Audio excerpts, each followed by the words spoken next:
Fortunati li ninsabu f'Malta f'dan iż-żmien fi klima ekonomika daqstant b'saħħitha. Hekk sostna l-kap eżekuttiv ta' BNF Bank Michael Collis meta mitlub jikkummenta dwar il-klima ekonomika Maltija. We're very fortunate to be in Malta at the moment because the economic situation is very good, GDP growth is very strong, and we see it as a very positive development for the bank to have such a strong economy here at the moment. F'konferenza tal-aħbarijiet, il-bank ħabbar li bidel ismu minn BNF Bank għal BNF.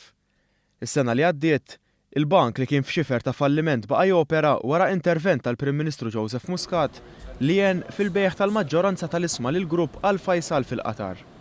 Dan hekk kif il-BNF Bank Portugal iddeċieda li jbieħ aktar minn 70% tal-isma mill-bank f'Malta. It's re-energized the business to have that stability of a new shareholder, obviously a very a substantial shareholder that can provide the necessary resources. They've already put more capital into the bank and we can expect to see further growth going forward as a result of that. Il-kap eżekuttiv qal li minkejja l-bidla fl-immaġini il-klijent se jibqa' fiċ-ċentru ta' BNF.